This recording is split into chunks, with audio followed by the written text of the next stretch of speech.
எங்கள் ஊரில் திருவிழா நடக்க போகுது. ஸோ அதுக்காக தான் ஊருக்கு கிளம்பிட்டோம். மொத்தம் 6 டேஸ் திருவிழா நடக்கும். இன்றைக்கி தான் ஃபஸ்ட் டே. இந்த டைம் நாங்கள் தான் சாத்துப்பொடி பண்ணுறோம். என்ன வேண்டியிருந்தோம், எதுக்காக சாத்துப்பொடி பண்ணுறோம் நெக்ஸ்ட்டு ஷார்ட்ஸில் சொல்கிறேன். சாமிக்கு பிரசாதம் ரெடி பண்ணுறதுக்காக ஒவ்வொருத்தர் ஒவ்வொரு வேலை பண்ணிகிட்டு இருந்தாங்க.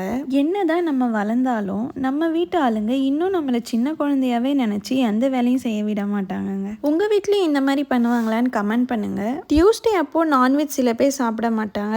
எங்கள் வீட்லேயும் சாப்பிட மாட்டாங்க. ஆனால் அன்னைக்கு மட்டும் கண்டிப்பாக நான்வெஜ் சாப்பிடணும். ஸோ சாமிக்கு படைக்க கருவாட்டு குழம்பு, கீரை, முட்டை, கொழுக்கட்டை வச்சு படைத்தோம். பட் நான் மட்டும் சாம்பார் சாதம் தான் சாப்பிட்டேன். அப்புறம் என்னோட அக்கா பசங்க வந்திருந்தாங்க. லிஷா நான் அவங்களோட ஜாலியாக விளையாடிட்டு இருந்தான். இந்த ஊரில் இருக்கும் போது கண்டிப்பாக யாரும் தனியாக இருக்கனே ஃபீல் பண்ண மாட்டாங்க. ஏன்னா அவ்வளோ ஜாலியாக இருக்கும். நெக்ஸ்ட்டு ஷார்ட்ஸில் கோவிலுக்கு போனதை ஷேர் பண்ணுறேன். அதுக்கு முன்னாடி லைக், ஷேர், சப்ஸ்கிரைப் பண்ணிவிடுங்க மக்களே. தேங்க்ஸ் ஃபார் வாட்சிங்.